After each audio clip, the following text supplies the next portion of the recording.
Halo, salam harmoni. Perkenalkan, saya Susan Sutejo, pimpinan kantor jasa akuntan Sinergi Ultima Nobilus di Surabaya. Ingin berbagi mengenai peran kantor jasa akuntan sebagai the trusted advisor. Nah, merupakan suatu kebahagiaan bagi saya untuk berbagi dengan rekan-rekan sekalian. Jika pada krisis keuangan sebelum-sebelumnya, yang terkena dampak itu rata-rata adalah perusahaan besar, industri keuangan, pengusaha, dan perusahaan besar-besar lainnya.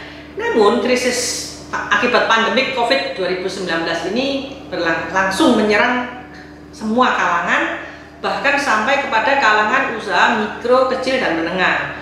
Dan para pekerja kelas bawah sampai menengah, jadi ini rata semuanya. UMKM adalah tulang punggung perekonomian Indonesia. Berdasarkan data kementerian, sebanyak 72% dari 67 juta UMKM Indonesia telah terdampak pandemik. Meskipun banyak pembatasan akibat pandemik COVID-19, tetapi ada kesempatan bagi akuntan profesional untuk dapat membantu UMKM yang sedang limbung. Karena itu dibutuhkan akuntan yang memiliki agilitas, yaitu kelincahan dan adaptasi tinggi, sehingga dapat bertindak sebagai trusted advisor bagi UMKM. Pada kondisi ini, akuntan harus mengawal UMKM dalam melewati kesulitan yang dihadapi. Kantor jasa akuntan sebagai trusted advisor memiliki peran penting dalam membantu pemulihan ekonomi nasional melalui perannya dalam kebangkitan kembali UMKM. Hal apa saja yang bisa dilakukan oleh KJA, kantor jasa akuntan?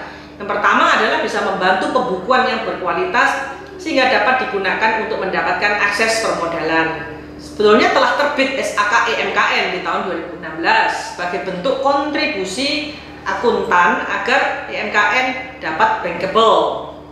Kemudian yang kedua, akuntan dapat melakukan identifikasi risiko dan memitigasi risiko dalam rangka kemampuan bertahan dan melakukan pengembangan dari UMKM. Mitigasi di sini adalah suatu rangkaian upaya untuk mengurangi risiko-risiko yang terjadi akibat bencana, yaitu bencana pandemik COVID-19. Yang ketiga, akuntan sebagai pelaku utama keuangan harus mengambil peran sebagai trusted advisor dalam memberikan informasi mengenai penganggaran arus kas di masa pandemik COVID-19. Optimalisasi profit melalui minimalisasi non-value added activities. Ini peran akuntan bagus karena mereka juga menguasai selain akuntan manajemen. Yang keempat, melakukan perhitungan-perhitungan keuangan yang lebih teliti, cermat, dan detail dalam rangka penanganan keuangan yang tepat dan terukur. Refocusing keuangan pada masa COVID-19 ada dua program menurut saya. Yang pertama adalah pertahanan finansial selama masa pandemik. Bagaimana finansial itu tetap kita dimiliki oleh UMKM. Dan yang kedua adalah persiapan dalam rangka menghadapi disrupsi. Karena kita tahu bahwa IT itu mengalami suatu perkembangan yang luar biasa, sehingga kita masuk ke dalam era digital dengan cara mengefektifkan dukungan teknologi dalam penyelesaian masalah operasional. Contohnya, tidak ada pelanggan yang datang karena masa pandemik ini, maka perlu kita para akuntan mengajarin UMKM cara untuk berjualan secara online. Mengapa KJA? KJA memiliki kompetensi dan profesional, selalu memiliki kapabilitas dan kemampuan yang diasah serta dijalankan secara profesional. Proses menjadi akuntan berpraktek itu juga panjang. Pertama, harus berlatar belakangkan ijazah akuntan, kemudian pengalaman kerja selama 3 tahun dalam 5 tahun terakhir, kemudian harus mengambil suatu modul dan ujian dari Chartered Accountant Indonesia, kemudian harus mengambil register negara akuntan, kemudian mengurus akuntan berprakteknya, kemudian setelah menjadi KJA pun masih harus rutin mengikuti PPL. Nah, dan juga ada suatu kode-kode etik dan juga ada kode etik profesi yang harus dijalankan. Jadi KJA ini memiliki kompetensi dan profesional yang lebih. Kemudian jasa yang diberikan oleh KJA ini memang agak berbeda dengan jasa yang diberikan oleh kantor akuntan publik atau KAP.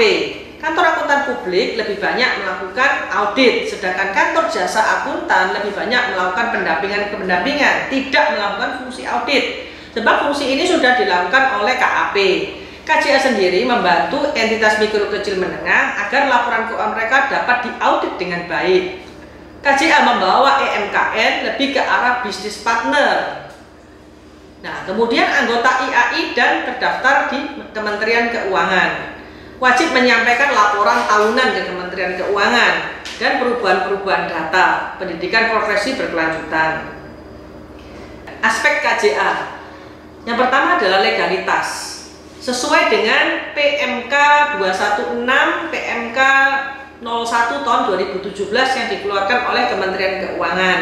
Kemudian memiliki akte pendirian dan kemudian memiliki akuntan berpraktek atau akuntan beregister yang mendapatkan izin dari Kementerian Keuangan untuk memberikan jasa akuntan kepada publik melalui KJA.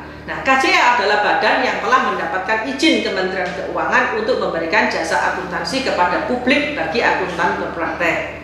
Aspek yang kedua dari KJA adalah standar mutu, unsur-unsur tanggung jawab kepemimpinan, ketentuan etika, penerimaan dan keberlanjutan hubungan dengan klien, sumber daya manusia, pelaksanaan perikatan, pemantauan, itu semuanya ada suatu standar mutu yang akan dipantau. Dan kalau standar mutu itu kurang, maka akan dikeluarkan peringatan kepada kantor jasa akuntan. Jadi di sini akuntan memiliki mutu yang tinggi di dalam mengeluarkan suatu laporan keuangan.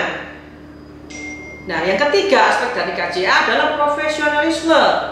Di sini adalah menjaga kerahasiaan dan independensi. Yang keempat, integritas. Integritas merupakan kualitas kejujuran dan prinsip moral yang konsisten dalam kehidupan seseorang secara menyeluruh. Integritas berasal dari kata Latin integrated atau integris yang berarti komplit, utuh dan sempurna. Mengapa integritas penting? Sebab integritas memberikan kuasa kepada kata-kata kita, memberikan kekuatan bagi rencana-rencana kita, dan memberikan suatu daya bagi tindakan kita.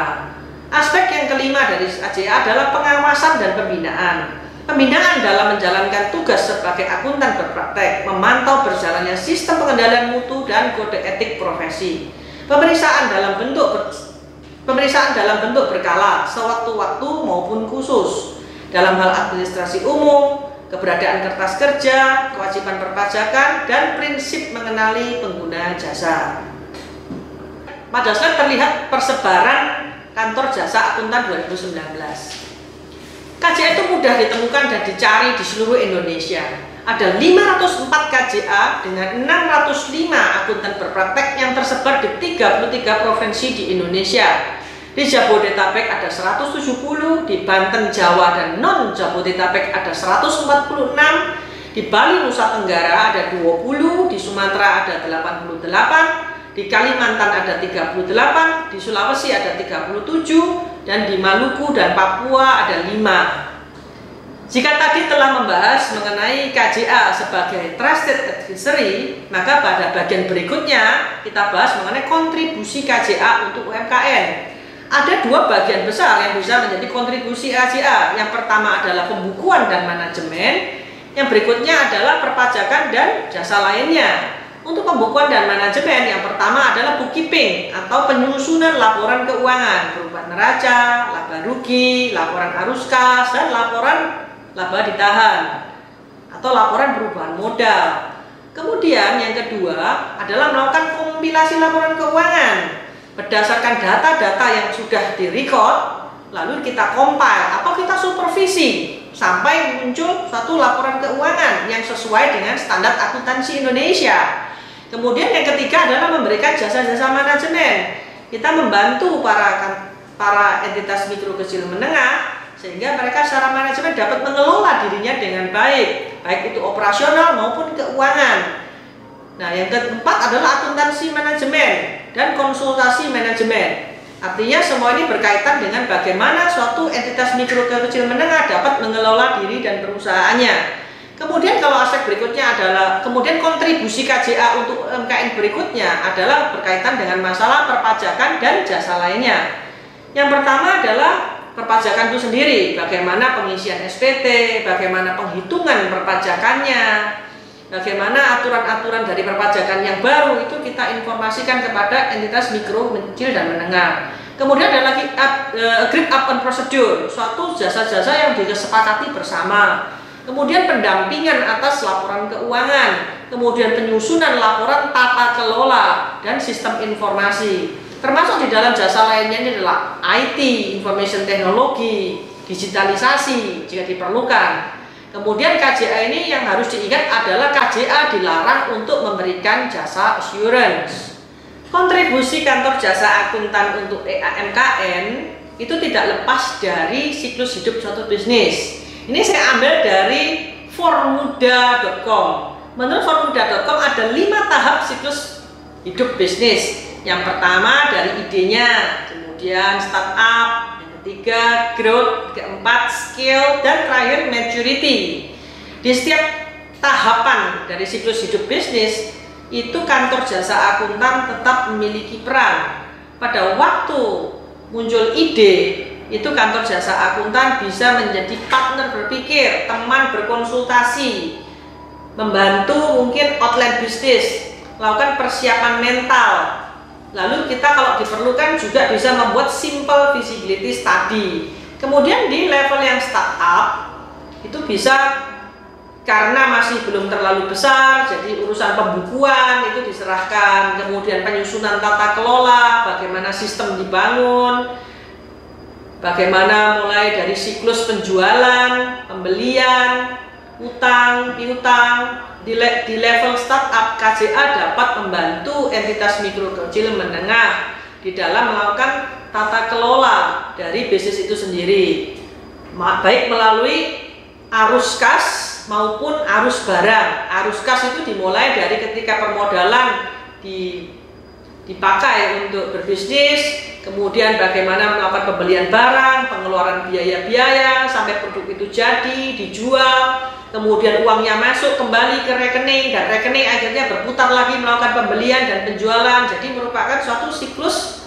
dari arus kas. Yang kedua juga siklus dari barang, bagaimana ketika barang itu dibelanja, kemudian barang itu disimpan, barang itu dipakai, kemudian barang itu dikirim kepada pelanggan sebagai barang jadi, kemudian akan kembali lagi kepada kebutuhan akan pembelian barang sejak awal. Ini adalah suatu 2 siklus yang perlu diatur, di mana KJA, kantor jasa akuntan, akan mendampingi entitas mikro kecil menengah di dalam melakukan suatu efisiensi dan efektivitas di dalamnya. Kemudian di masa growth, ketika perusahaan itu sudah mulai bertumbuh dan diperlukan sudah adanya suatu laporan keuangan, tidak hanya cukup dengan mentotal berapa total omset, tetapi juga sudah harus diketahui selama ini apakah profit atau tidak, dan bagaimana dengan struktur permodalan yang sudah berlangsung, bagaimana posisi keuangan terakhir untuk mengambil suatu keputusan, dan bagaimana cash flow itu tetap bisa ada atau bisa berputar, terutama di masa pandemik yang sangat ketat sekali perputaran cash flow-nya. Pada tahap siklus bisnis scale up, KJA tetap akan mendampingi entitas mikro, kecil, dan menengah. Banyak yang bisa diberikan jasanya. Antara lain adalah jasa perpajakan. Tidak bisa lagi jasa sekian persen dari omset atau pembukuan sederhana, tetapi pada waktu itu sudah lebih kompleks lagi jasa perpajakannya.